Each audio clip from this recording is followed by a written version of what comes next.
தேசத்தை கலக்கிடுவோம் புறப்படு. இந்தியாவின் எல்லை எங்கும் இயேசு நாமம் சொல்லிடுவோம் புறப்படு. சேனைகளாய் எழும்பிடுவோம், தேசத்தை கலக்கிடுவோம் புறப்படு. இந்தியாவின் எல்லை எங்கும் இயேசு நாமம் சொல்லிடுவோம் புறப்படு. புறப்படு புறப்படு, தேசத்தை கலக்கிடுவோம் புறப்படு. புறப்படு புறப்படு, தேசத்தை கலக்கிடுவோம் புறப்படு.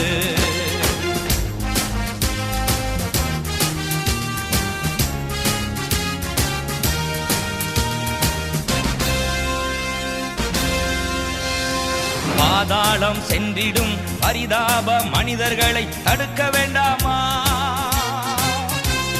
பாதாளம் சென்றிடும் பரிதாப மனிதர்களை தடுக்க வேண்டாமா?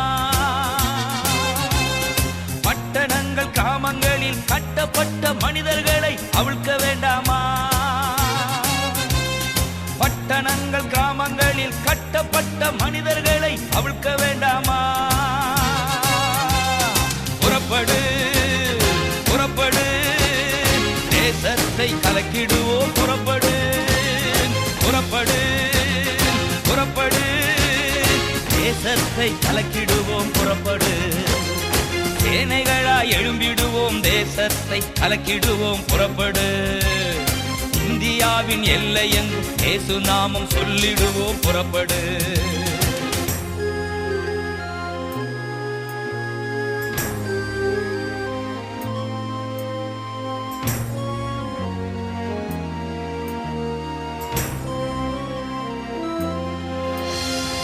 உலக இன்பம் போதும் என்று பரலோகம் மறந்தவர்கள் பார்வை அடையணும். உலக இன்பம் போதும் என்று பரலோகம் மறந்தவர்கள் பார்வை அடையணும். பாவச்சேற்றிலே மூழ்கி பணத்திற்காக வாழ்பவர்கள் மனம் திரும்பணும்.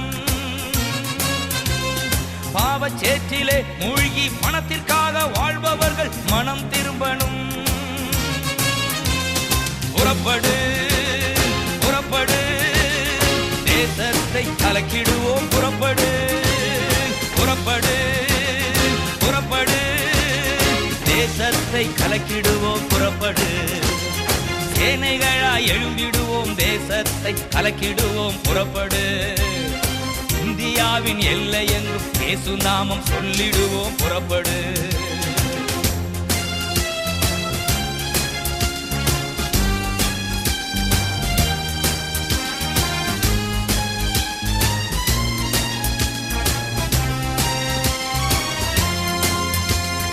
அறுவடையோ மிகுதி, ஆட்களோ குறைவு, அறியாயோ மகனே. அறுவடையோ மிகுதி, ஆட்களோ குறைவு, அறியாயோ மகளே. பயிர்கள் முற்றி அறுவடைக்கு தயாராக உள்ளது தெரியாத மகனே.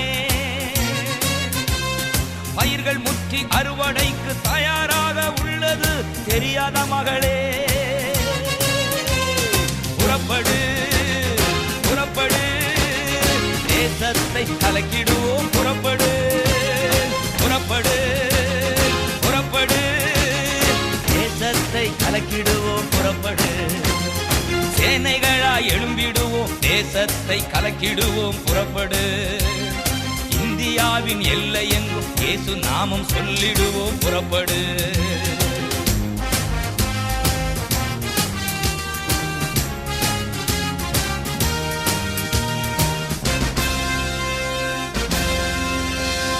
இயேசு நாமம் அறியாத எத்தனையோ கோடிகள் இந்தியாவிலே. இயேசு நாமம் அறியாத எத்தனையோ கோடிகள் இந்தியாவிலே. இன்னும் சும்மா இருப்பது நியாயம் இல்லையே தம்பி, இன்றே புறப்படு. இன்னும் சும்மா இருப்பது நியாயம் இல்லையே தங்கச்சி, இன்றே புறப்படு. புறப்பட்டோம் புறப்பட்டோம், தேசத்தை கலக்கிடவே புறப்பட்டோம். புறப்பட்டோம் புறப்பட்டோம், தேசத்தை கலக்கிடவே புறப்பட்டோம். சேனைகளாய் எழும்பிடுவோம், தேசத்தை தேசத்தை கலக்கிடவே புறப்பட்டோம். இந்தியாவின் எல்லையில் இயேசு நாமம் சொல்லிடவே புறப்பட்டோம். சேனைகளாய் எழும்பிடுவோம், தேசத்தை கலக்கிடவே புறப்பட்டோம். இந்தியாவின் எல்லையில் இயேசு நாமம் சொல்லிடவே புறப்பட்டோம். புறப்பட்டோம், புறப்பட்டோம், தேசத்தை கலக்கிடவே புறப்பட்டோம். புறப்பட்டோம், புறப்பட்டோம், தேசத்தை கலக்கிடவே புறப்பட்டோம். புறப்பட்டோம், புறப்பட்டோம், தேசத்தை கலக்கிடவே புறப்பட்டோம். புறப்பட்டோம், புறப்பட்டோம், தேசத்தை கலக்கிடவே புறப்பட்டோம். அல்லேலூயா. கர்த்தருடைய நாமத்திற்கு மகிமை உண்டாவதாக. தேவ செய்தி கேட்கும் தேவ மக்களுக்கு 1000 ஸ்தோத்திரங்கள் நான் சொல்லிக் கொள்கின்றேன். தேவ மக்களே, காலம் கடைசி காலம் ஆகிவிட்டது. மனிதர்கள் மத்தியில் குற்றங்களும் தவறுகளும் பாவங்களும் அதிகரித்து வருகிறது. அதனால் தேவ கோபம் அதிகமாகி இப்பொழுது எங்கு பார்த்தாலும் ஆபத்துகளும் கஷ்டங்களும் நோய்களும் வாதைகளும் அதிகரித்து கொண்டிருக்கின்றது. இதை தேவ ஜனங்கள் நன்றாக உணர்ந்து பார்க்க வேண்டும். நானும் எனது வாழ்நாளில் 3/4 பாகம் கம்யூனிஸ்ட் பார்ட்டியிலும் தொழிற் சங்கங்களிலும் தலைவராக இருந்து பல தேர்தல்களில் நின்று ஜெயித்து அரசியல் மேடைகளில் மத தலைவர்களையும் சபை தலைவர்களையும் தலைவட்ட வேண்டும், அப்பொழுதுதான் அந்த உலகம் நல்லாகும் என்று பிரசங்கம் செய்து வந்த என்னை கர்த்தர் தொட்டார். அது முதல் கர்த்தருடைய ஊழியக்காரனாக ஊழியம் செய்து வருகின்றேன். தேவ மக்களே, இப்பொழுது காலம் கடைசி காலமானதால் கடைசி காலத்தை குறித்து அநேக வெளிப்பாடு தரிசனங்களை கர்த்தர் எனக்கு கொடுத்து வருகின்றார். அதனால் கடைசி கால தேவ செய்திகள் நான் கொடுத்து வருகின்றேன். நான் ஜெபக்கூடாரத்தில் முழங்கால் படியிட்டு ஜெபித்து கொண்டிருந்த பொழுது கர்த்தர் ஒரு வெளிப்பாடு கொடுத்தார். முதலாவது ஒரு பிரகாசம் உண்டானது. அதன் பிறகு வானத்துக்கும் பூமிக்கும் உயரமுள்ள பெரிய ஒரு சிலுவையை நான் பார்த்தேன். அந்த சிலுவை கடலில் போய் விழுந்தது. அதன் பிறகு கடல் தண்ணீரிலிருந்து வெளியே எழும்பி வந்த பொழுது சிலுவையினுடைய அடிப்பாகத்தை பெரிய ஒரு பாம்பானது சுற்றி வளைத்து பிடித்தது. ஆனால் சிலுவையோ தண்ணீருக்கு மேல் எழும்பி வானத்தை நோக்கி மிகவும் உயரமான இடத்திற்கு அதிவேகமாக பறந்து சென்று ஒரு உதறின பொழுது அந்த பாம்பானது அப்படியே கடலில் விழுந்ததை பார்த்தேன். அந்த காட்சி மிகவும் பயங்கரமாக இருந்தது. அதன் பிறகு சிலுவையானது பறந்து போய் பெரிய ஒரு பட்டணத்தில் பெரிய ஒரு ஆலயத்தை ஒரு அடி அடித்த பொழுது அந்த ஆலயம் முழுவதும் அப்படியே சிதறி போனதை பார்த்தேன். அதன் பிறகு அந்த பட்டணம் முழுவதையும் அடித்து நொறுக்கி அழித்து விட்டு அடுத்த பட்டணத்தை நோக்கி போவதை நான் பார்த்தேன்.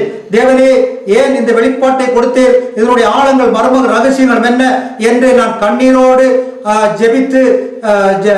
ஜெபித்து விட்டு வேத புஸ்தகத்தை நான் எடுத்து படித்து பார்த்த பொழுது நான் கண்ட வெளிப்பாட்டிற்கு சரியான பதில் கிடைத்தது. வாசியுங்கள். பிலிப்பியர் 3வது அதிகாரம் 18-19 வசனங்கள். ஏனெனில் அநேகர் வேறு விதமாய் நடக்கிறார்கள். அவர்கள் கிறிஸ்துவின் சிலுவைக்கு பகைஞர் என்று உங்களுக்கு அநேகந்தரம் சொன்னேன். இப்பொழுது கண்ணீரோடும் சொல்லுகிறேன். அவர்களுடைய முடிவு அழிவு. அவர்களுடைய தேவன் வயிறு. அவர்களுடைய மகிமை அவருடைய இலட்சியே. அவர்கள் பூமிக்கு அடுத்தவர்களை சிந்திக்கிறார்கள். ஸ்தோத்திரம், அல்லேலூயா. தேவ பிள்ளைகளே, இந்த வசனத்தை நன்றாக உணர்ந்து பார்க்க வேண்டும். வானத்தையும் பூமியும் சகல சிருஷ்டியும் படைத்த ஒரே ஒரு தேவன் அல்லாமல் வேற ஒரு தேவன் கிடையாது. அந்த தேவனை நன்றாக அறிந்து இந்த பூலோகத்தில் உள்ள எல்லா பாவி மனிதனுடைய பாவ சாப விமோசனங்களுக்காக வேண்டி எல்லா பாவி மனிதனுடைய பாவங்களை மன்னித்து அவர்களை தேவ பிள்ளைகளாக்கி மோட்சம் கொண்டு போவதற்காக வேண்டி தேவனால் இந்த பூலோகத்திற்கு அனுப்பி வைக்கப்பட்ட இயேசு கிறிஸ்து நன்றாக அறிந்து அவரவர்கள் செய்த குற்றங்கள், தவறுகள், பாவங்கள், பிரிவினைகள், வேறுபாடு, ஜாதி, பாரம்பரியம், அநீதி எல்லாவற்றையும் சிலுவையில் அறைந்து விட்டு புதிய மனிதனாக ரூபம் எடுத்து புதிய மனிதனாக பிறந்து தேவகட்டளை கை கொண்டு ஐக்கியத்தில் சிநேகத்தில் வளர்ந்து தேவனுடைய ராஜ்யத்தை உருவாக்க வேண்டும். இவர்கள் தான் இயேசு கிறிஸ்துவின் சிலுவைக்கு சிநேகிதர்கள். அல்லாதவர்கள் எல்லாம் இயேசு கிறிஸ்துவின் சிலுவைக்கு பகைஞர்கள். அவர்களில் ஒவ்வொருவரும் இந்த பூலோகத்தில் சிறப்பாக வாழ வேண்டும், உயர்வாக வாழ வேண்டும், அதிக சொத்து பணம் உண்டாக்க வேண்டும், பெரிய அதிகாரிகளில் வர வேண்டும். சுகஜீவதை நடத்த வேண்டும் என்பதற்காக வேண்டி ஜெபித்து வாழ்கிறவர்கள். இவர்கள் தெய்வீக வழியில் தலைகீழானவர்கள். இவர்கள் பூமிக்கு அடுத்த காரியங்களுக்காக வேண்டி தலையை பூமியிலே ஒன்றி கால் ரெண்டையும் மோட்சத்திற்கு நேராக நீட்டுகிறவர்கள். இவர்கள் வௌவாலை போன்றவர்கள். வௌவால் எல்லா ஜீவிகளை விட வித்தியாசமானது. எல்லா பறக்கும் பறவைகள் முட்டை போடும் பொழுது வௌவாலோ அது குட்டியை பிரசவிக்கின்றது. அது வாழும் இடங்களில் மரக்கிளைகளில் தலைகளாக தொங்கிக் கொண்டுதான் வாழும். இது போலவே இவர்களும் தெய்வீக வழிகளில் தலைகளாக வாழ்ந்து அப்படியே தலைகீழாக பாதாளம் போய் சேரக்கூடியவர்கள். இவர்களுடைய உலக மகிமை எல்லாம் தேவனுக்கு முன்பாக லட்சியா இருக்கிறது. இவர்களுக்காக வேண்டியே ஜெபித்து வாழ்வதால் இவர்களுடைய தேவன் இவருடைய வயிறுதான். இவர்களுடைய முடிவோ அழிவு. தேவ மக்களே, கோடான கோடி ஜனங்கள் அழிவின் பாதையை நோக்கி சென்று கொண்டிருக்கின்றார்கள். அவர்கள் அழிவின் பாதையை நோக்கி சென்று கொண்டிருப்பது அவர்களுக்கு தெரியாது. காரணம், காலம் காலமாக அவர்கள் இந்த பூமியோடு சேர்ந்த காரியங்களுக்காக வேண்டி உலக மனிதர்களாக வாழ்ந்து அவர்கள் ஜெபித்து வாழ்ந்து வருவதால் அவர்கள் செய்யும் குற்றங்கள், தவறுகள், பாவங்கள் அவர்களுக்கு தெரியாமல் போய்விடுகின்றது. இதை குறித்து நான் ஒரு தத்துவம் எழுதி வைத்திருக்கின்றேன். அதில் குற்றங்கள், தவறுகள், பாவங்கள் செய்கிறவர்களுக்கு அது பழக்க வழக்கமாகி அது பாரம்பரியமாகும் பொழுது அவர்கள் செய்யும் குற்றங்கள், தவறுகள், பாவங்கள் அவர்களுக்கு தெரியாமல் போய்விடுகின்றது. இந்த தத்துவத்தை குறித்து தேவ ஜனங்கள் நன்றாக உணர்ந்து பார்க்க வேண்டும். ஆதி காலங்களில் ஸ்தோத்திரம், ஒரு ஏரியாவில் ஒரு ஆலயம் மட்டும்தான் இருக்கும். அந்த ஆலயம் அல்லாமல் சொந்தமாக ஒரு ஆலயம் யாரை கொண்டும் உண்டாக்க முடியாது. அந்த ஒரே ஆலயத்தில் போகிறவர்கள் கண்டிப்பாக தேவ கட்டளைகளை கை கொண்டு நடக்க வேண்டும். அப்படி தேவ கட்டளைகளை கை கொண்டு நடக்காத அந்த ஜனங்களை தேவாலயத்தில் ஏற்றுக்கொள்ள மாட்டார்கள். அப்படி அந்த ஒரே தேவாலயத்தில் போகிறவர்கள் சில சந்தர்ப்பங்களில் அறியாமையால் சில பாவங்கள் செய்யும் பொழுது அதற்கு பரிகாரமாக ஆலயத்தில் போய் ஆடு மாடு பலிகளை பலி கொடுப்பார்கள். ஸ்தோத்திரம், அல்லேலூயா.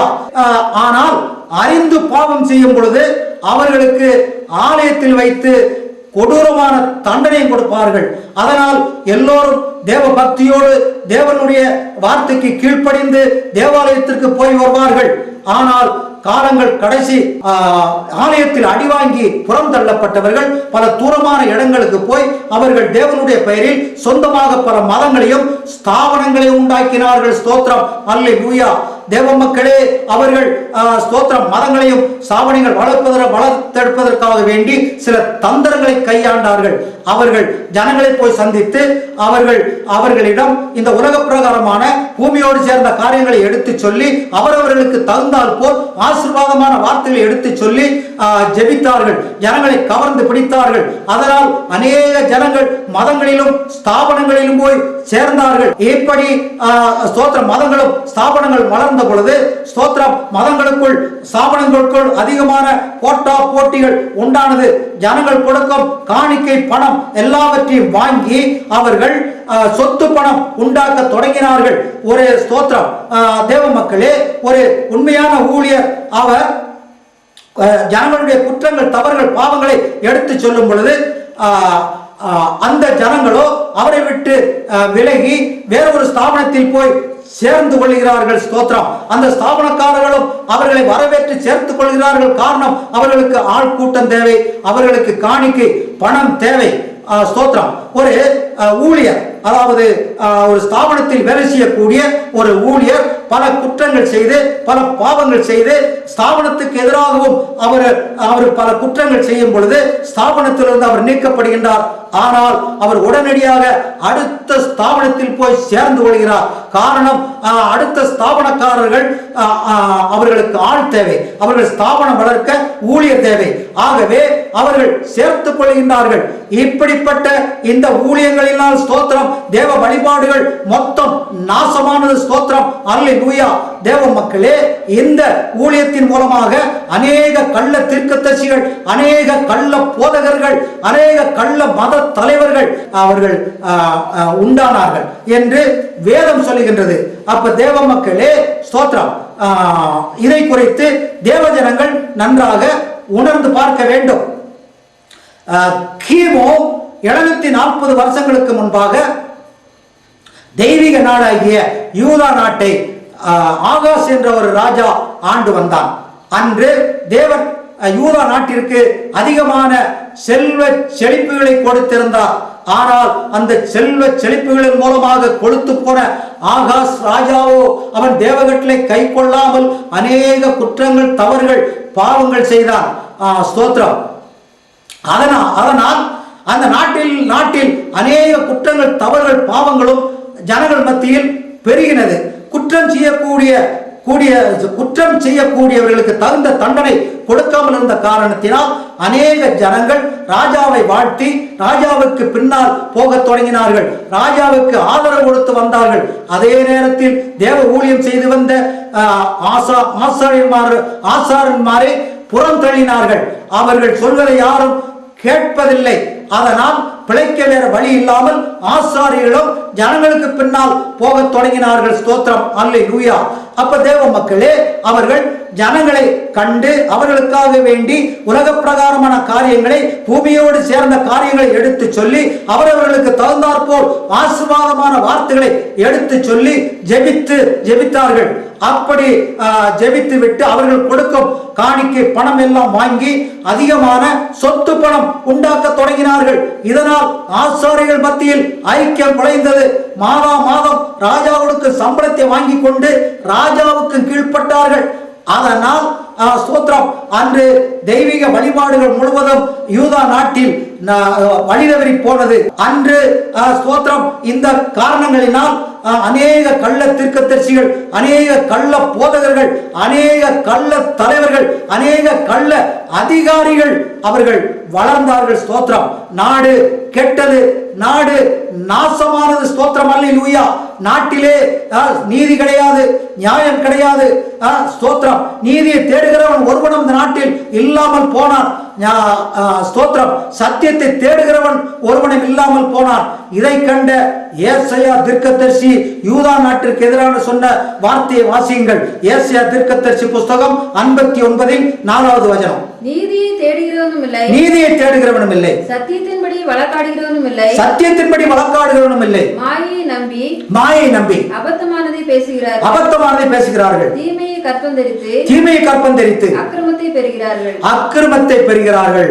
தேவ மக்களே, ஒரு நாட்டிலே ஸ்தோத்திரம் தெய்வீக வழிபாடு வழிதவறி போகும் பொழுது, அந்த நாட்டில் உள்ள ஜனங்கள் தேவகட்டளை கை கொள்ளாமல் இருக்கும் பொழுது, அந்த நாட்டிலே ஸ்தோத்திரம் உலக மாயை அதிகரிக்கும். அதை யார் நம்புகின்றார்களோ அவர்கள் முழுவதுமே ஸ்தோத்திரம் அதிகமாக தீமை செய்ய தொடங்குவார்கள். அங்கே அக்கிரமங்களும் தீவிரவாதமும் பயங்கரவாதமும் அதிகரிக்கும். ஸ்தோத்திரம், அல்லேலூயா. அப்ப தேவ மக்களே, ஸ்தோத்திரம், அன்று ஸ்தோத்திரம் யூதா நாட்டிலே ஸ்தோத்திரம், அல்லேலூயா, இப்படி அக்கிரமங்களும் அநியாயங்களும் அநீதியும் அதிகரித்தது. இதை கண்ட தேவனுக்கு அந்த நாட்டின் மேல் அதிக கோபம் உண்டானது. அதனால் அந்த நாட்டை தண்டிக்க தீர்மானித்தார். அதன் காரணத்தால் பக்கத்து நாடாகிய சீரியா நாட்டினுடைய ராஜா யூதா நாட்டினுடைய செல்வ செழிப்புகளை எல்லாம் கொள்ளையடிப்பதற்காக வேண்டி அவன் யுத்தம் செய்ய வந்தான். அவனை எதிர்க்க திராணி இல்லாது போன ஆகாஸ் ராஜா பக்கத்து நாடாகிய அசீரிய நாட்டினுடைய ராஜா திகிலாத் பிளேசர் அவனை போய் கண்டு கெஞ்சி கூத்தாடினான். உங்களது படைகளை அனுப்பி கொடுக்க வேண்டும், சீரிய படைகளை முறியடிக்க வேண்டும், நீங்கள் சொல்வதை எல்லாம் நான் கேட்கலாம் என்று அவன் தலைவணங்கி கெஞ்சி கேட்டான். தேவ மக்களே, ஒரு தெய்வீக நாட்டில் வாழ்ந்த ஒரு ராஜா அவனுக்கு ஆபத்து வந்த பொழுது அவன் தேவனிடம் மன்றாடி மன்னிப்பு கேட்டு தேவனுடைய உதவியை நாடுவதை விட்டுவிட்டு மனித உதவியை நாடினான். அதனால் அசீரிய நாட்டு ராஜா திகிலாத் பிளேசர் அவர் படைகளை அனுப்பி சீரிய படைகளை முறியடித்தார். ஸ்தோத்திரம். அதனால் சில ஆறுதல்கள் யூதா நாட்டுக்கு கிடைத்தாலும் அடுத்த ஆபத்து யூதா நாட்டை நோக்கி வந்தது. அசீரிய நாட்டு ராஜா யூதா நாட்டு ராஜாவை அழைத்து அவனிடம் யூதா நாடு முழுவதுமே விக்கிரக ஆராதனைகள் தொடங்க வேண்டும். அசிரிய நாட்டு கலாச்சாரங்களை யூதா நாட்டு ஜனங்கள் கை கொள்ள வேண்டும். அப்படி செய்யவில்லை என்றால் நாங்கள் யூதா நாட்டின் மேல் படையெடுத்து உங்களது நாட்டை நாங்கள் பிடிப்போம் என்று பயமுறுத்தினார். இதனால் பயந்து போன ஆகாஷ் ராஜாவோ நாடு முழுவதுமே விக்கிர ஆராதனைகளை தொடங்கினார். எல்லா தெருக்களிலும் மேடைகளை உண்டாக்கி அதிலே சிலைகளை வைத்து அதற்கு தூபம் காட்டி ஆராதனை செய்ய சொன்னார். எல்லா பச்சை மரத்தின் கீழிலும் மேடைகளை உண்டாக்கி அதிலே சிலைகளை வைத்து அதற்கு தூபம் காட்டி ஆராதிக்க சொன்னார். அதுபோலவே ஸ்தோத்திரம் மலை மேடுகளிலே பல விக்கிரக கோட்டைகளை உண்டாக்கி அதிலே தூபம் காட்டி ஆராதிக்க சொன்னார். நாடு முழுவதும் விக்கிரக ஆராதனை வளர்ந்தது. இதனால் தேவகோபம் யூதா நாட்டின் மேல் அதிகரித்தது. அந்த நாட்டை அடிக்க அவர் தீர்மானித்தார். அதன் மூலமாக பக்கத்து நாடாகிய இஸ்ரவேல் ராஜ்யத்தினுடைய ராஜா யூதா நாட்டில் உள்ள செல்வ செழிப்புகளை எல்லாம் கொள்ளையடிப்பதற்காக வேண்டி அவன் யுத்தம் செய்தார். யுத்தம் செய்து ஸ்தோத்திரம் 1,20,000 யூத படைகளையும் யூத ஜனங்களையும் கொன்று குவித்தார். அந்த நாட்டில் உள்ள செல்வ செழிப்புகளை எல்லாம் கொள்ளையடித்தது மட்டுமல்லாமல் 2 லட்சம் யூத ஜனங்களை பிடித்து கொண்டு வந்து அடிமைகளாக அவன் நடத்தினான். அது மாத்திரமல்ல, பெலிஸ்தியர்கள் யூத நாட்டின் மேல் யுத்தம் செய்து அந்த நாட்டில் உள்ள சமவெளி பூமிகள் அதுபோலவே பல கிராமங்களை அவர்கள் பிடித்துக் கொண்டார்கள். இதனால் அதிக துன்பத்திற்கும் துயரத்திற்கும் ஆளான யூத நாட்டு ஜனங்கள் வேற வழி இல்லாமல் தேவனை நோக்கி அவர்கள் மன்றாடி ஜெபிக்க தொடங்கினார்கள். தேவனே, எங்களுக்கு கஷ்டத்திற்கு மேல் கஷ்டம் வந்து கொண்டிருக்கின்றது, துன்பத்திற்கு மேல் துன்பம் வந்து கொண்டிருக்கின்றது, ஆகவே எங்களை காப்பாற்றும், எங்களை ரட்சியும் என்று அவர்கள் ஜெபித்தார்கள். ஆனால் அந்த ஜெபத்திற்கோ தேவன் ஒரு மறுபடியும் கொடுக்கவில்லை. காரணம், அவர்கள் செய்த குற்றங்கள், தவறுகள், பாவங்களை எல்லாம் தேவனுக்கு முன்பாக எடுத்து சொல்லாமல், மன்னிப்பு கேட்காமல், அவர்கள் மனம் திரும்பாமல் அவர்கள் ஜெபித்த காரணத்தினால், அவருடைய தேவைகளுக்கு மாத்திரம் ஜெபித்த காரணத்தினால் தேவன் அந்த ஜெபத்திற்கு பதில் கொடுக்கவில்லை. அதனால் யூத நாட்டில் உள்ள ஜனங்கள் தேவனுக்கு எதிராக முறுமுறுக்க தொடங்கினார்கள். ஒரு தேவன் உண்டா? அவர் இருந்திருந்தால் ஏன் ஜெபத்திற்கு பதில் கொடுக்கவில்லை என்று அவர்கள் முறுமுறுக்க தொடங்கினார்கள். இதை கண்ட ஏசாயா தீர்க்கதரிசி யூதா நாட்டிற்கு எதிராக சொன்ன வார்த்தையை வாசியுங்கள். ஏசாயா 59 1-2 வசனங்கள். இதோ ரட்சிக்க கூடாதபடிக்கு கர்த்தருடைய கை குறுகி போகவும் இல்லை, கேட்க கூடாதபடிக்கு அவருடைய செவி மந்தமாகவும் இல்லை. உங்கள் அக்கிரமங்களே உங்களுக்கும் உங்கள் தேவனுக்கும் நடுவாக பிரிவினை உண்டாக்குகிறது. உங்கள் பாவங்களே அவர் உங்களுக்கு செவி கொடாதபடிக்கு அவருடைய முகத்தை உங்களுக்கு மறைக்கிறது. ஸ்தோத்திரம், அல்லேலூயா. தேவ பிள்ளைகளே, ஒரு நாட்டில் வாழும் ஜனங்கள் ஸ்தோத்திரம், அவர்கள் செய்த குற்றங்கள், தவறுகள், பாவங்களை எல்லாம் எடுத்து சொல்லி மனம் திரும்பாமல் அவர்கள் ஜெபிக்கும் பொழுது அந்த ஜெபத்திற்கு பதில் கிடைக்காது. ஸ்தோத்திரம். அது மாத்திரமல்ல, அந்த நாட்டில் மேலும் மேலும் பாவங்களும் அதுபோல அக்கிரமங்களும் அதிகரிக்குமே தவிர அது குறையவே குறையாது. அக்கிரமங்கள் அதிகரிக்கும் பொழுது தீவிரவாதம், பயங்கரவாதம் அந்த நாட்டிலே அதிகரிக்கும். அதை தடைந்து நிறுத்த யாரை கொண்டும் முடியவே முடியாது. ஸ்தோத்திரம், அல்லேலூயா. அப்ப தேவ மக்களே, ஸ்தோத்திரம், அவர்கள் ஸ்தோத்திரம், அல்லேலூயா. இப்படி அவர்கள் ஸ்தோத்திரம் இந்த தேவ வார்த்தையால் ஜனங்கள் நன்றாக உணர்ந்து பார்க்க வேண்டும். கிமு 698 ஆண்டிலே யூதா நாட்டை மனாசா என்று சொல்லக்கூடிய ராஜா ஆண்டான். அவன் கொடூர அரசனாக இருந்தான்.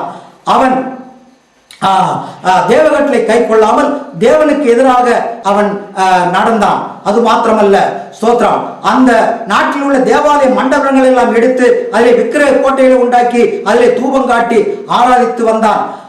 எருசலேம் தேவாலயத்தை அவன் மாசுபடுத்தினான். பல விக்கிரகங்களை கொண்டு போய் எருசலேம் தேவாலயத்துக்குள் வைத்து அவன் ஆராதிக்க தொடங்கினான். அது மாத்திரமல்ல, தெய்வத்துடைய பெயரிலே அநேக ஜனங்களை தீக்கடக்க பண்ணினான். ஸ்தோத்திரம், தேவ மக்களே, ஸ்தோத்திரம். அது மாத்திரமல்ல, அநேக குழந்தைகளை தீக்கு நரபலியாக கொடுத்தான். அந்த நாட்டிலே குறி சொல்லுகிறவர்கள், சன்னதம் பார்க்கிறவர்கள், அஞ்சனம் பார்க்கிறவர்கள், மந்திரவாதிகள், பில்லி சூனியக்காரர்கள், காய்களை போட்டு நகர்த்தி காரியம் சொல்லுகிறவர்கள் அதிகரித்து வந்தார்கள். ஸ்தோத்திரம். இதனால் நாடு தெய்வீக வழியில் அலங்கோலமானது. ஸ்தோத்திரம். இதை கண்ட ஏசியா தீர்க்கதரிசி மனசா ராஜாவுக்கும் யூத நாட்டு ஜனங்களுக்கு எதிராக சொன்ன வார்த்தைகளை வாசியுங்கள். ஏசாயா தீர்க்கதரிசி புஸ்தகம் 59 7 8 வசனங்கள். அவர்கள் கால்கள் பொல்லாப்பு செய்ய ஓடி குற்றமில்லாத இரத்தத்தை சிந்த தீவிரிக்கிறது. அவர்கள் நினைவுகள் அக்கிரம நினைவுகள் பால் கடிப்பும் அழிவும் அவர்கள் வழியில் இருக்கிறது. சமாதான வழியை அறியார்கள். அவர்கள் நடைகளில் நியாயமில்லை. தங்கள் பாதைகளை தாங்களே கோணலாக்கி கொண்டார்கள். அவைகளில் நடக்கிற ஒருவனும் சமாதானத்தை அறியான். ஸ்தோத்திரம். அல்லேலூயா. தேவ மக்களே, ஒரு நாட்டிலே தெய்வீக வழிகளை எவ்வளவுக்கு கோணலாக்கி கொள்கிறார்களோ அவ்வளவிற்கு அந்த நாட்டிலே சமாதானம் இருக்காது. அந்த நாட்டிலே ஸ்தோத்திரம் அக்கிரமங்களும் அநியாயங்களும் அதிகரித்து வரும். அந்த நாட்டிலே தீவிரவாதம், பயங்கரவாதம் நாளுக்கு நாள் அதிகரித்து வரும். இதை தேவ ஜனங்கள் நன்றாக உணர வேண்டும். தேவ மக்களே, இந்த வார்த்தைகளை சொன்ன ஏசியா தீர்க்கதரிசியை மனேசா ராஜா அவன் பிடித்து கொண்டு வந்து அவரை கயரால் கட்டி அவருடைய சரீரத்தை உயிரோடு வாளால் அறுத்து 2 துண்டுகளாக்கினான். அது மாத்திரமல்ல, ஏசாயா தீர்க்கதரிசியுடைய பக்தர்களை கொடூரமாக கொன்று குவித்தான். இதனால் தேவகோபம் அந்த நாட்டின் மேல் அதிகரித்தது. அந்த நாட்டை அடித்து சிதறடிக்க அவர் தீர்மானித்தார். அதன் காரணத்தினால் ஸ்தோத்திரம் மனச ராஜா அசிரிய நாட்டுக்கு வருடம் கப்பமாக கட்டி வந்த 30 தாலந்து தங்கமாகிய 1020 கிலோ தங்கத்தையும் 300 தாலந்து வெள்ளியாகிய 10,200 கிலோ வெள்ளியையும் அவன் நிறுத்தினான். அதனால் கோபம் கொண்ட அசிரிய நாட்டு ராஜா அசூர் பானிபால் யூத நாட்டின் மேல் யுத்தம் செய்து அந்த நாட்டை பிடித்தார். அது மாத்திரமல்ல, மனச ராஜாவையும் பிடித்து அவனை 2 சங்குகளால் கட்டி தலை முதல் கால் வரை விஷ முள்ளுக்களால் குத்தி அவனுடைய நாட்டிற்கு கொண்டு போனான். அது மாத்திரமல்ல, அந்த யூத நாட்டில் உள்ள பிரதானிகள், அதிகாரிகள், ஆசாரியர்கள் எல்லாவற்றையும் பிடித்து கொண்டு போய் அவன் கொடூரமாக நடத்தினான். பல மாத கணக்காக அரைகுறைய ஆகாரம் கொடுத்து முள்ளாலான சாட்டையால், அதாவது விஷ முள்ளாலான சாட்டையால் அடித்து துன்புறுத்தி அவன் இருட்டறையில் போட்டு வந்தார். பல மாதங்களாக இருட்டறையில் கிடந்த மனச ராஜாவும் பிரதானிகளும் அதிகாரிகளும் ஆசாரியர்களும் அவர்கள் கொடூரமான துன்பத்தை தாங்க முடியாமல் ஸ்தோத்திரம் தேவனை நோக்கி மன்றாடி மன்னிப்பு கேட்டு ஜெபிக்க தொடங்கினார்கள். அவர்கள் செய்த குற்றங்கள், தவறுகள், பாவங்கள் எல்லாவற்றையும் தேவனுக்கு முன்பாக எடுத்து சொல்லி அழுது புலம்பி சொன்ன வார்த்தைகளை வாசியுங்கள். ஏசாயா 59 11 12 வாசியுங்கள். நாங்கள் அனைவரும் கரடிகளைப் போல உரிமை புறாக்களைப் போல கூவிக்கொண்டிருக்கின்றோம். நியாயத்திற்கு காத்திருந்தோம். அதை காணோம். ரட்சிப்புக்கு காத்திருந்தோம். அது எங்களுக்கு தூரமாயிற்று. எங்கள் மீறுதல்கள் உமக்கு முன்பாக மிகுதியாயிருந்து எங்கள் பாவங்கள் எங்களுக்கு விரோதமாய் சாட்சி சொல்கிறது. எங்கள் மீறுதல்கள் எங்களோட இருக்கிறது. எங்கள் அக்கிரமங்களை அறிந்திருக்கிறோம். ஸ்தோத்திரம். தேவ மக்களே, இது இவர்களுக்கு வேண்டுமா? தேவன் அதிக செல்வ செழிப்புகளை யூத நாட்டிற்கு கொடுத்திருக்கும் பொழுது அதை அனுபவிக்க தெரியாமல் கொடுத்து போய் அநேக குற்றங்கள், பாவங்கள், தவறுகள் செய்து அவர்கள் விக்கிரக ஆராதனைகள் செய்து தேவனை விட்டு பூர்ணமாக வழி விலகி இப்பொழுது தேவ தண்டனைக்கு ஆளாக்கப்பட்டு ராத்திரி பகலும் அவர்கள் கண்ணீர் விட்டு அழுது புலம்பிக் கொண்டிருக்கின்றார்கள். ஸ்தோத்திரம். அல்லேலூயா. தேவ மக்களே, இப்படிப்பட்ட ஸ்தோத்திரம் அல்லேலூயா பல ஸ்தோத்திரம் பல ராஜ்யங்களுக்கும் இனி அது வரப்போகின்றது. தேவ வழிகளை விட்டு, தேவ கட்டளை வார்த்தைகளை கை கொள்ளாமல் எந்த ஒரு நாட்டிலே அவர்கள் செயல்படுகின்றார்களோ, ஆட்சி நடத்துகின்றார்களோ, அந்த நாட்டிற்கு இப்படிப்பட்ட கொடூரமான தண்டனைகள் வரப்போகின்றது. இதை தேவஜனங்கள் நன்றாக உணர்ந்து பார்க்க வேண்டும். ஸ்தோத்திரம், அல்லேலூயா. தேவ மக்களே ஸ்தோத்திரம். இவர்கள் ராஜாவும் அவர்களும் இப்படி கொடூரமான துன்பத்தில் கிடக்கும் பொழுது அசிரிய நாட்டு ராஜா அசூர்பானிபால் ஸ்தோத்திரம் அசிரிய நாட்டு ஜனங்களை யூத நாட்டில் குடியமர்த்தினான். யூத நாடு ஒரு அசிரிய காலனியானது. அசிரிய நாட்டு ஜனங்கள் யூத நாட்டு ஜனங்களை அதிகமாக கொடுமைப்படுத்தினார்கள், துன்புறுத்தினார்கள். ஸ்தோத்திரம், அல்லேலூயா. அது மாத்திரமல்ல, யூத நாட்டினுடைய பெண்கள் அழகா இருப்பார்கள். ஆகவே அநேக பெண்களை கற்பழித்தார்கள், அநேக பெண்களை மணந்தார்கள். ஸ்தோத்திரம், அல்லேலூயா. தேவ மக்களே ஸ்தோத்திரம். அந்த நாட்டிலே ஸ்தோத்திரம் அவர்கள் உபயோகிக்கும் எல்லா பொருட்களிலும் தானியங்களிலும் கலப்படம் செய்து கொடுத்தார்கள். அரைகுறையாகத்தான் அவர்கள் தானியம் கொடுத்தார்களே தவிர முழுமையாக அவர்கள் கொடுக்கவில்லை. அது மாத்திரமல்ல, நாடு முழுவதுமே கஞ்சா, சாராயம், போதை வஸ்துகள் அதிகரித்தது. குடித்து கூத்தாடினார்கள், அதிகாரத்தை துஷ்பிரயோகம் செய்தார்கள். இதனால் ஸ்தோத்திரம் அதிக துன்பத்திற்கு ஆளான யூத நாட்டு ஜனங்கள் ஸ்தோத்திரம் அவர்கள் ஸ்தோத்திரம் அல்லேலூயா அவர்கள் செய்த குற்றங்கள், தவறுகள், பாவங்கள் எல்லாவற்றையும் உணர்ந்து அவர்கள் தேவனுக்கு முன்பாக கண்ணீர் விட்டு சொன்ன வார்த்தைகளை வாசியுங்கள். ஏசாயா தீர்க்கதரிசி புஸ்தகம் 59:13-14.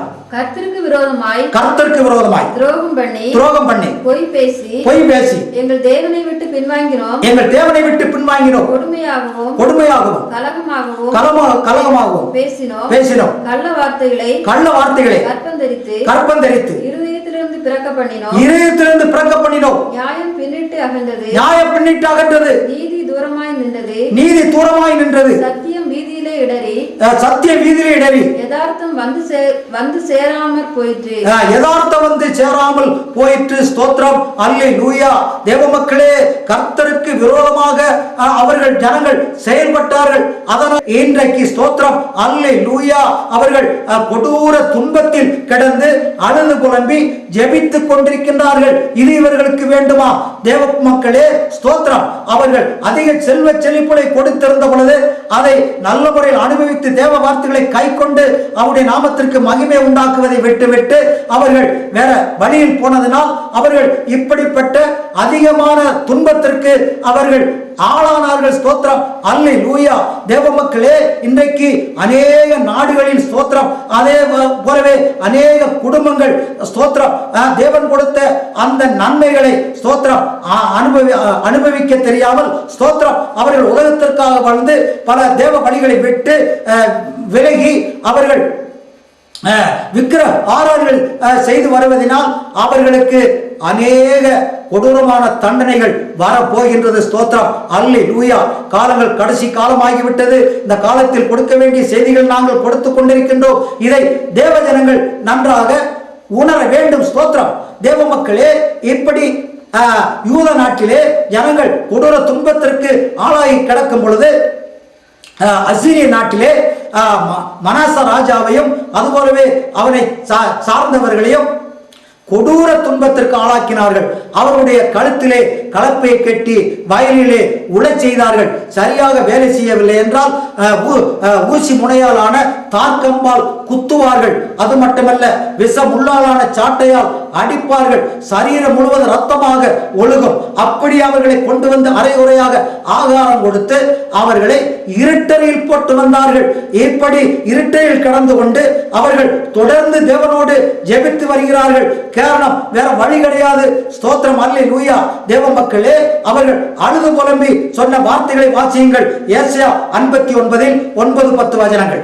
ஆதலால் நியாயம் எங்களுக்கு தூரமாயிருக்கிறது, நியாயம் எங்களுக்கு தூரமாயிருக்கிறது, நீதி எங்களை தொடர்ந்து பிடிக்காது, வெளிச்சத்திற்கு காத்திருந்தோம், இதோ இருள், பிரகாசத்திற்கு காத்திருந்தோம், ஆனாலும் அந்தகாரத்தில் காலத்திலே நடக்கிறோம். நாங்கள் குருடரை போல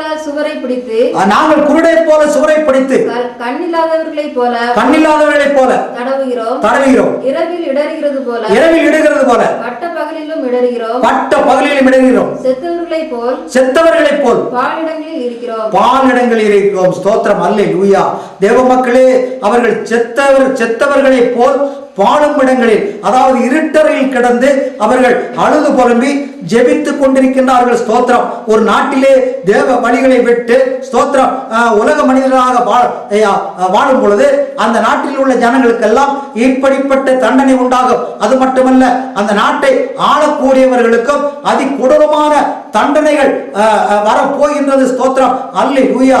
அப்ப தேவ மக்களே, ஸ்தோத்திரம், இந்த மனச ராஜாவும் அதுபோல அவனை சார்ந்தவர்களும் அதுபோலவே யூத நாட்டில் உள்ள ஜனங்களும் ராத்திரியும் பகலும் அழுது புலம்பி தேவனை நோக்கி மன்றாடி மன்னிப்பு கேட்டு அவர்கள் ஜெபித்து வந்த காரணத்தினால் ஸ்தோத்திரம், தேவன் அவருடைய பிதாக்களாகிய யாக்கோபு, ஈசாக்கு, அதுபோல ஆபிரகாம் இவர்களுக்கு கொடுத்த வாக்கு தத்தங்களை நினைத்து அவர்களை மன்னித்து அவர்களை ரட்சித்தார். ஸ்தோத்திரம், அல்லேலூயா.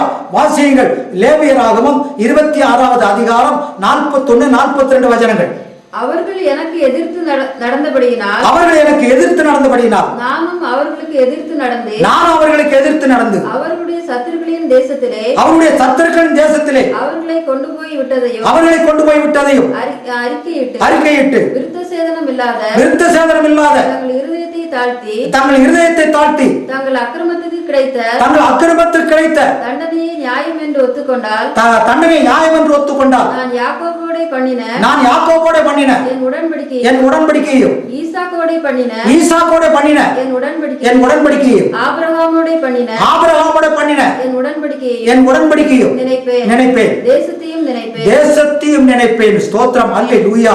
தேவ மக்களே, ஒரு நாட்டில் வாழக்கூடிய ஜனங்கள் அவர்களுக்கு துன்பங்கள் அதிகரித்து வரும் பொழுது ஸ்தோத்திரம், அவர்கள் செய்த குற்றங்கள், தவறுகள், பாவங்களை எல்லாம் எடுத்து சொல்லி தங்களுடைய இருதயத்தை தேவனுக்கு முன்பாக தாழ்த்தி தங்களுக்கு கிடைத்த தண்டனை நியாயம்தான் என்று ஒத்துக்கொள்ளும் பொழுது ஸ்தோத்திரம், அவர்களுடைய ஸ்தோத்திரம் பாவங்கள் மன்னிக்கப்படும், அவர்கள் ரட்சிக்கப்படுவார்கள். ஸ்தோத்திரம், அல்லேலூயா. அப்ப தேவ மக்களே, ஸ்தோத்திரம், அவருடைய முன்னோர்களாகிய யாக்கோபு, ஆபிரகாம், ஈசாக்கு ஸ்தோத்திரம் அவர்கள் புனிதமானவர்களாக வாழ்ந்தார்கள். தேவனுக்கு பயந்து தேவ கட்டளைகளை கை கொண்டு வாழ்ந்தார்கள். அதனால் அவர்களுக்கு அநேக வாக்குத்தத்த உடன்படிக்கை செய்திருந்தார். அதனால் அதை நினைத்து யூத நாட்டு ஜனங்களை மன்னித்தார். ராஜாவை சேர்ந்தவர்களை மன்னித்து அவர் ரட்சித்தார். ஸ்தோத்திரம், தேவ மக்களே, என்றைக்குமே தேவன் இரக்கமுள்ளவர். அவர் எவ்வளவு பாவம் செய்தாலும் அது மன்றாடி மன்னிப்பு கேட்கும் பொழுது கண்டிப்பாக மன்னிப்பு கொடுக்கிறவர். ஆனால் மறுபடியும் அவர்கள் பாவம் செய்துவிடக் கூடாது. ஸ்தோத்திரம், அல்லேலூயா. தேவ மக்களே, அப்படி ஸ்தோத்திரம், அல்லேலூயா, இரக்க குணம் உள்ள ஸ்தோத்திரம், எல்லோரையும் மன்னித்து ரட்சிக்க கூடிய, பாதுகாக்க கூடிய அந்த தேவனை ஆராதிப்பதற்கு யார் தகுதி உள்ளவர்கள்? ஸ்தோத்திரம், அல்லேலூயா. இதை குறித்து வேதம் தெளிவாக சொல்லுகிறது. சங்கீதம் 24 3 முதல் 5 வரை வாசி. யார் கர்த்தருடைய பர்வதத்தில் ஏறுவான்? யார் அவருடைய பரிசுத்த ஸ்தலத்தில் நிலைத்திருப்பான்? கைகளில் சுத்தமுள்ளவனும் இருதயத்தில் மாசில்லாதவனுமாயிருந்து தன் ஆத்மாவை மாயைக்கு ஒப்புக்கொடாமலும் கபடாய் ஆணையிடாமல் இருக்கிறவனே ஸ்தோத்திரம். அவன் கர்த்தரால் ஆசீர்வாதத்தையும் தன் ரட்சிப்பின் தேவனால் நீதியையும் பெறுவான். ஸ்தோத்திரம், அல்லேலூயா. அப்ப தேவ மக்களே, ஸ்தோத்திரம், அவருடைய பர்வதத்தில் ஏறக்கூடியவர்கள், அதாவது அவர் ஆலயத்தில் செல்லக்கூடியவர்கள், அவர்கள் கைகளில் சுத்தம் உள்ளவர்களாக இருக்க வேண்டும். இருதயத்தில் எந்த விதமான அழுக்கு இல்லாமல், மாசு இல்லாமல் அவர்கள் தேவ வார்த்தைகளை கை கொண்டு ஜீவிக்கிறவர்களாக அவர்கள் வாழ வேண்டும். ஸ்தோத்திரம், அல்லேலூயா. தேவ மக்களே, அவர்கள் உலக மாயைக்கு தங்களை ஒப்பு கொடுக்காமல் ஸ்தோத்திரம் தேவனுடைய வார்த்தைக்கு ஒப்பு கொடுத்து அவர்கள் வாழும் பொழுது அவர்கள் ஆசீர்வதிக்கப்படுகின்றார்கள். ஸ்தோத்திரம், அல்லேலூயா. தேவ மக்களே, இந்த வார்த்தையால் நீங்கள் அறிந்து கொள்வது ஸ்தோத்திரம், உண்மையான தேவ மக்களை ஸ்தோத்திரம், தேவ மக்களுக்கு தேவன் பலவிதமான ஆசீர்வாதங்களை கொடுக்கின்றார். ஸ்தோத்திரம், அல்லேலூயா. அது மாத்திரமல்ல, அவர்கள் ஆசீர்வாதம் பெற்றவர்கள் நீதியை பெற்றுக் கொள்கின்றார்கள். ஸ்தோத்திரம். இதனால் நீங்கள் அறிந்து கொள்ள வேண்டியது, நீதி, தெய்வ நீதி எங்கே இருக்கின்றதோ அங்கே தேவனுடைய ஆசீர்வாதம் இருக்கும். எங்கே தேவனுடைய ஆசீர்வாதம் இருக்கின்றதோ அங்கே தேவநீதி இருக்கும். எங்கே உலக ஆசீர்வாதம் இருக்கின்றதோ அங்கே அநீதி இருக்கும். எங்கே அநீதி இருக்கின்றதோ அங்கே உலக ஆசீர்வாதம் இருக்கும். இதை தேவஜனங்கள் நன்றாக புரிந்து கொள்ள வேண்டும். ஸ்தோத்திரம், அல்லேலூயா. தேவ மக்களே, ஸ்தோத்திரம். இப்படி ஸ்தோத்திரம் 2000 வருஷங்களுக்கு முன்பாக இயேசு கிறிஸ்துனுடைய சீசர்கள் அவர்கள் ஸ்தோத்திரம், அல்லேலூயா, இந்த சங்கீத வார்த்தையின்படி அவர்கள் இருதய சுத்தி உள்ளவர்களாக இருந்தார்கள். தேவனுக்கு பயந்து தேவ கட்டளைகளை கை கொண்டு தேவனுடைய ராஜ்யத்திற்காக வேண்டி அவர்கள் ஊழியம் செய்தார்கள். ஸ்தோத்திரம், அல்லேலூயா. அவர்களின் மூலமாக அநேக அற்புதங்களும் அடையாளங்களும் நடந்தது. நோயாளிகளை தொட்ட பொழுது அவர்கள் நோயாளிகளுக்கு சௌக்கியம் கிடைத்தது. ஸ்தோத்திரம், அல்லேலூயா. அவர்கள் ஸ்தோத்திரம், அவர்களை அநேக ஜனங்கள் பின்பற்றினார்கள். ஸ்தோத்திரம், அல்லேலூயா. தேவனுடைய ராஜ்யத்தை உருவாக்கினார்கள். இதை கண்ட பிரதான ஆசாரியர்களுக்கு ஸ்தோத்திரம் பொறாமை உண்டாகி அவர்கள் ஸ்தோத்திரம் அதிகாரங்களை பிரயோகப்படுத்தி ஸ்தோத்திரம் அப்போஸ்தலர்கள் பிடித்து கொண்டு வந்து அடித்து துன்புறுத்தி அவர்களை ஜெயிலில் அடைத்தார்கள். அவர்கள் ஜெயிலில் அடைத்த பிறகு ஸ்தோத்திரம் சீசர்களை பின்பற்றின ஜனங்களோ ராத்திரி முழுவதும் அவர்கள் முழங்கால் படியிட்டு அவர்கள் ஜெபித்தார்கள். தேவனே, தாசர்களை கொண்டு போய் அவர்கள் அடித்து ஜெயிலில் அடைத்திருக்கின்றார்கள். ஆகவே அவர்களை விடுதலையாக்க வேண்டுமே என்று கண்ணீர் விட்டு அவர்கள் ஜெபித்தார்கள். முழு மனதோடு, முழு இருதயத்தோடு, முழு சிந்தையோடு அவர்கள் ஜெபித்தார்கள். இந்த ஜெபத்தை கேட்ட தேவன் தன்னுடைய தூதனை இறக்கிவிட்டார். அவர் ராத்திரியிலே இறங்கி வந்து ஸ்தோத்திரம் ஜெயில் அறைகளின் வாசல்களை எல்லாம் திறந்து அவர்களை வெளியே கொண்டு வந்து, நீங்கள் போய் தேவாலயத்தில் நின்று இந்த ஜீவ வார்த்தைகள் எல்லாவற்றையும் ஜனங்களுக்கு முன்பாக சொல்லுங்கள் என்றான். ஸ்தோத்திரம், வாசியுங்கள். அப்போஸ்தலர் நடவடிக்கை புஸ்தகம் 5வது அதிகாரம் 19-20 வசனம். கர்த்தருடைய தூதன் ராத்திரியிலே சிறைச்சாலையின் கதவுகளை திறந்து அவர்களை வெளியே கொண்டு வந்து நீங்கள் போய் தேவாலயத்திலே நின்று இந்த ஜீவ வார்த்தைகள் எல்லாவற்றையும் ஜனங்களுக்கு சொல்லுங்கள் என்றான். ஸ்தோத்திரம், அல்லேலூயா. தேவ மக்களே, அவர்கள் தேவாலயத்தில் போய் ஜீவ வார்த்தைகளை எடுத்து பிரசங்கம் அவர்கள் செய்து கொண்டிருக்கையில் ஸ்தோத்திரம், அல்லேலூயா, பிரதான ஆசாரியன் அவன் சேவர்களை அழைத்து ஜெயிலில் கிடக்கக்கூடிய அவர் சீசர்களை அழைத்து கொண்டு வார்கள், அவர்களை விசாரித்து கொடூரமான தண்டனை அவர்களுக்கு கொடுக்க வேண்டி இருக்கின்றது என்று சேவர்களை அனுப்பினார். சேவர்கள் வந்து ஜெயிலறைகளை திறந்து பார்த்த பொழுது அங்கே அவர்கள் இல்லாமல் இருந்ததை கண்டு அதிசயப்பட்டார்கள். ஸ்தோத்திரம், அல்லேலூயா. ஜெயிலறை என்றால் 5 ஒன்றன் பின் ஒன்றாக 5 ஜெயிலறைகள் இருந்தது. ஸ்தோத்திரம், 5 ஜெயில் அறைகளுக்கும் 5 பூட்டுகள் போட்டிருந்தார்கள். ஸ்தோத்திரம், அல்லேலூயா. 5வது அறையில் தான் இவர்களை பூட்டி வைத்திருந்தார்கள்.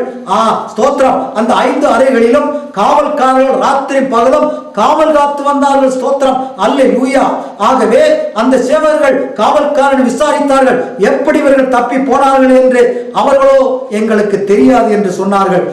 இந்த வார்த்தையை கேட்ட சேவர்கள் ஸ்தோத்திரம் பிரதான ஆசாரியனை போய் பார்த்து அவர்கள் காணாமல் போய்விட்டார்கள் என்று சொன்னார்கள்.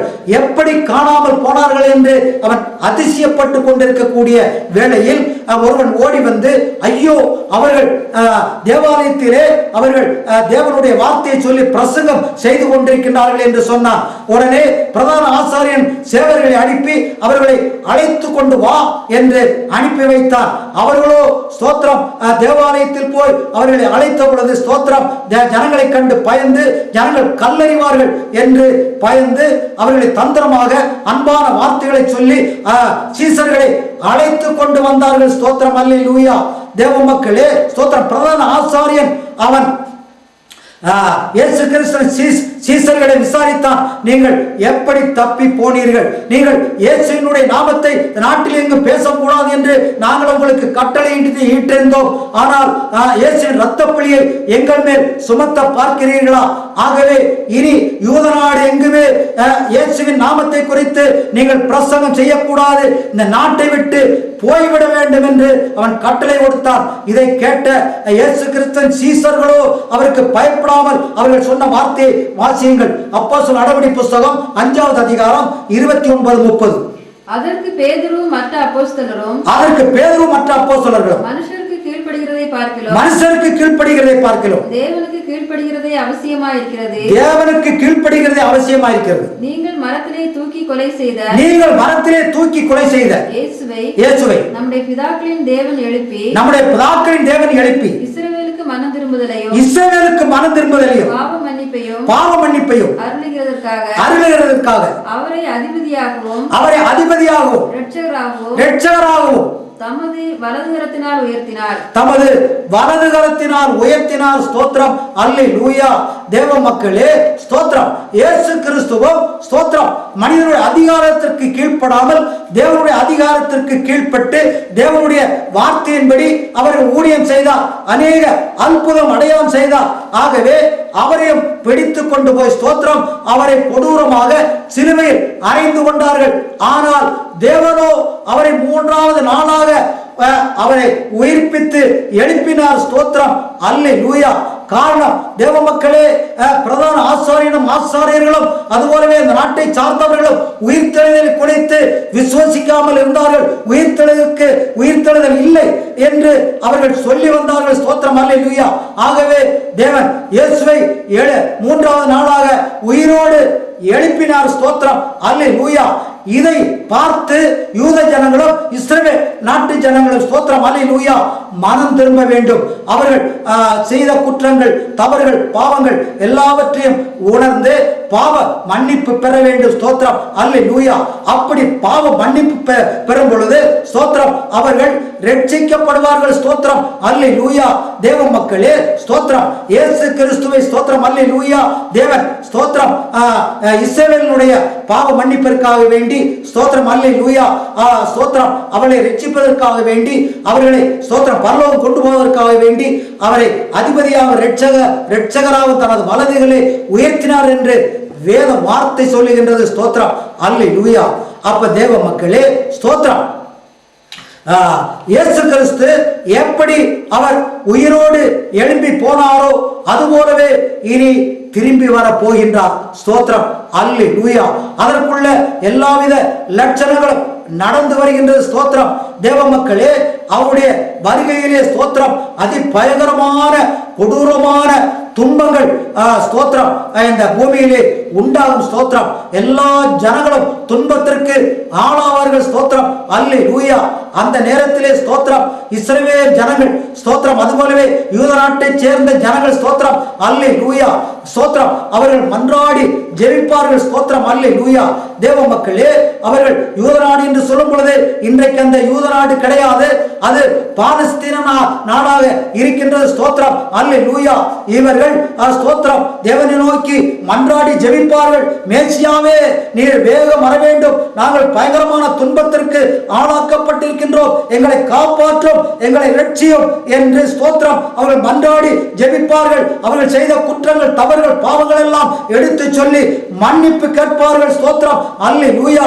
அவர்கள் ஜெபத்திற்கு பதில் கொடுக்க தேவன் ஆகாசத்திலிருந்து பயங்கர எக்கால சத்தத்தோடு அவர் இறங்கி வருவார். ஸ்தோத்திரம் அந்த நேரத்திலே இவர்கள் ஸ்தோத்திரம் இஸ்ரவேல் அதுபோல் பாலஸ்தீன் ஜனங்கள் அவர்கள் காப்பாற்றப்படுவார்கள். ஸ்தோத்திரம், அல்லேலூயா. அந்த நேரத்திலே அவர்கள் ஐக்கியப்படுவார்கள். ஸ்தோத்திரம் இன்றைக்கு அநேக குற்றங்கள், தவறுகள், பாவங்கள் செய்து ஸ்தோத்திரம், அல்லேலூயா, பல யுத்தங்கள் செய்து ஸ்தோத்திரம் கொடூரமாக செயல்பட்டு வருகின்றார்கள்.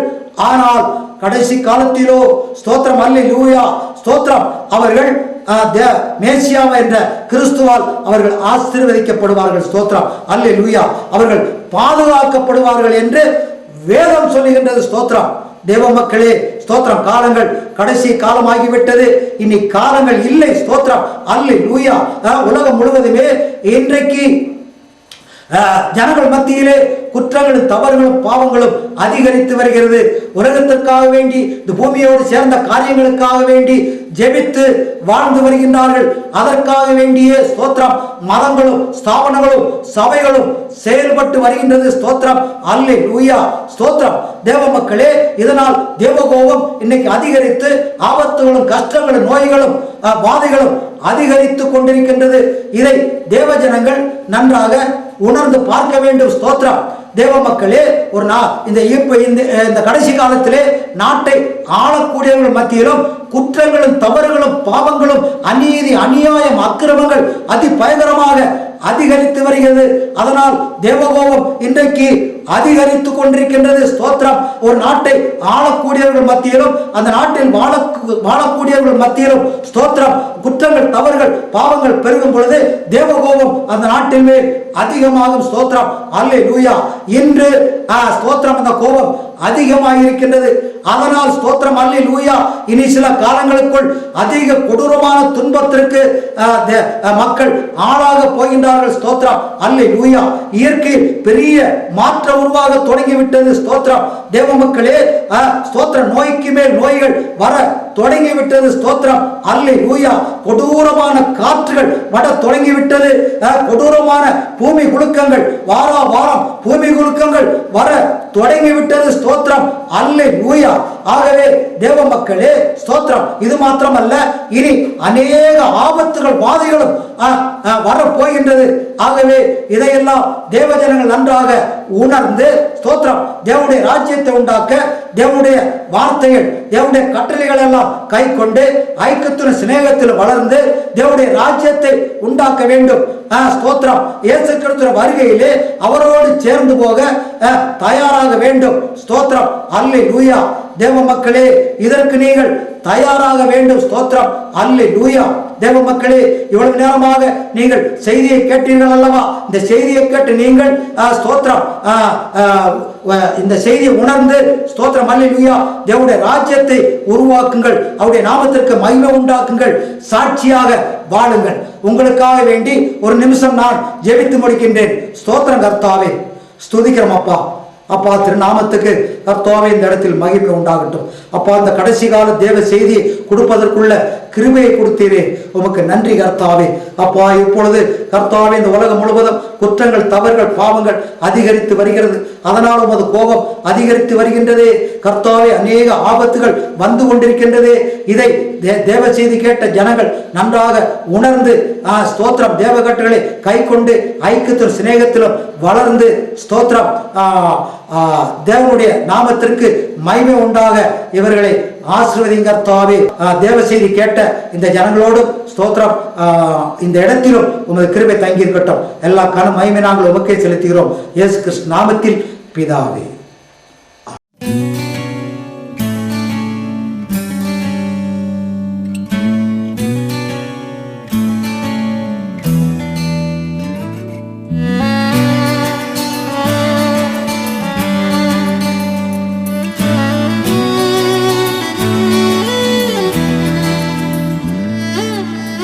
குற்றம் செய்ததால் கூனி குறுகி சோர்ந்து படுத்திருக்கும் மகனே, இதோ கர்த்தர் மன்னிக்க காத்திருக்கிறார். ஓடிவா.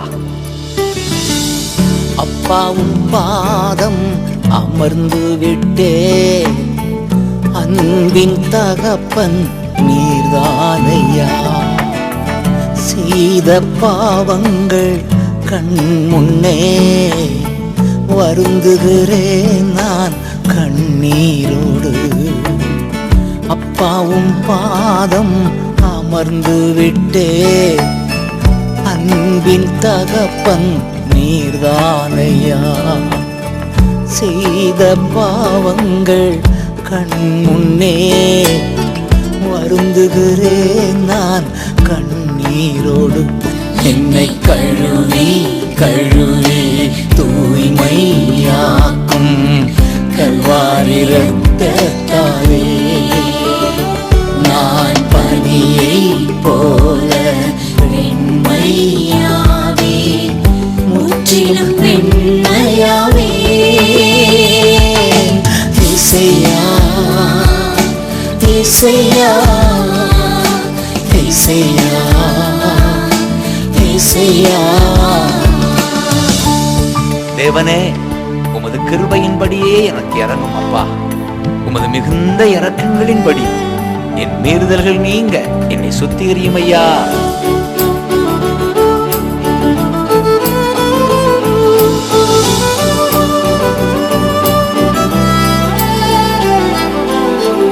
துணிகரமாய் நான் தவறு செய்தேன், துணிந்து பாவம் செய்தேன். துணிகரமாய் நான் தவறு செய்தேன், துணிந்து பாவம் செய்தேன். நோக்கி பார்க்க பலனில்லையே, நோக்கி பார்க்க பலனில்லையே. தூக்கி நிறுத்தும் என் தெய்வமே, தூக்கி நிறுத்தும் என் தெய்வமே. என்னை கழுவி கழுவி தூய்மையாக்கும் கல்வாரி இரத்தத்தாலே. நான் பனியை போல வெண்மையாவே, முற்றிலும் வெண்மையாவே. இசையா இசையா இசையா இசையா. மேற்கும் கிழக்கும் எவ்வளவு தூரமோ அவ்வளவு தூரம் எங்கள் குற்றங்களை அகற்றுகிற எங்கள் தெய்வமே, நன்றி அப்பா, நன்றி.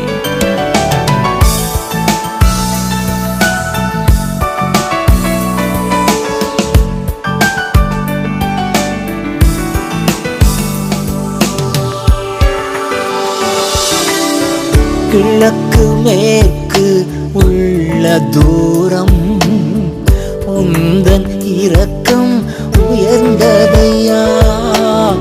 கிழக்கு மேற்கு உள்ள தூரம் உந்தன் இரக்கம் உயர்ந்ததையா. இல்லை இல்லை உம் அன்பிற்கு, இல்லையே எல்லை உம் அன்பிற்கு. இரக்கத்தின் செல்வந்த நீர்தானையா, இரக்கத்தின் செல்வந்த நீர்தானையா. என்னை கழுவி கழுவி தூய்மையாக்கும் கல்வாரி இரத்தத்தாலே. நான் பனியை போல வெண்மையாவே, முற்றிலும் வெண்மையாவே. இசையா இசையா இசையா இசையா. தகப்பன் மகனை மன்னிப்பது போல மன்னிக்கும் எங்கள் தெய்வமே, தூரத்தில் வந்த இளைய குமாரனை ஓடி சென்று மன்னித்தவரே, என்னையும் மன்னித்தீரே. உமக்கு நன்றி அப்பா, உமக்கு நன்றி.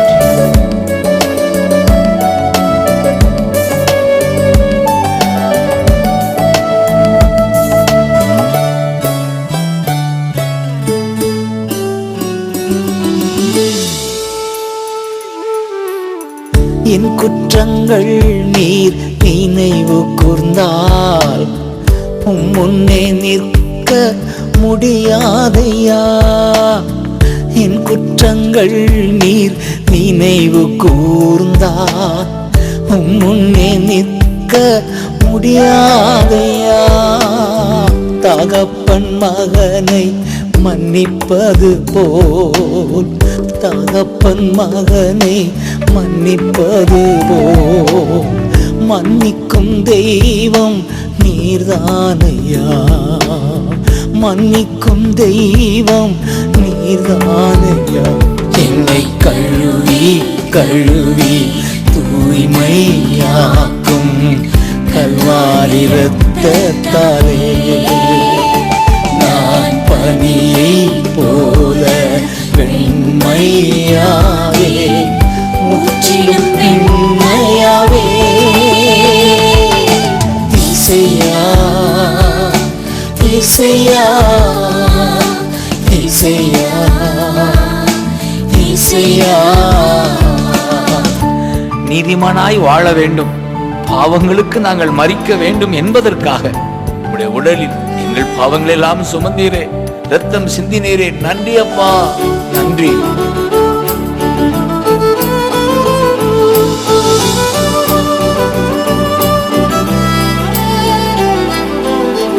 முள்முடி கிரீடம் பார்க்கின்றே, முகமெல்லாம் இரத்தம் காண்கின்றே.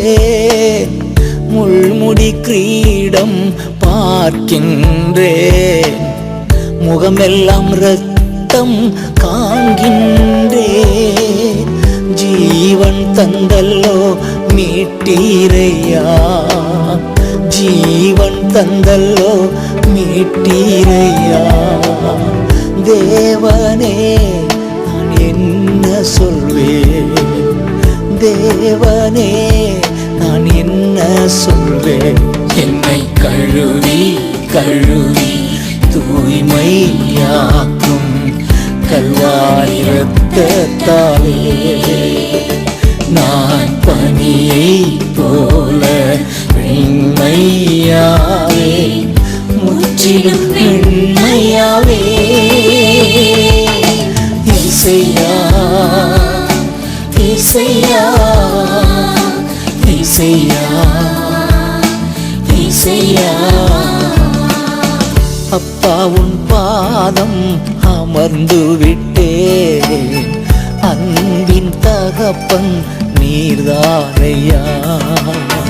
கிருபையின் படியே மனமிறங்கி மீட்பின் மகிழ்ச்சி தந்தீரையா. இசையா நன்றி, இசையா நன்றி, இசையா நன்றி, இசையா.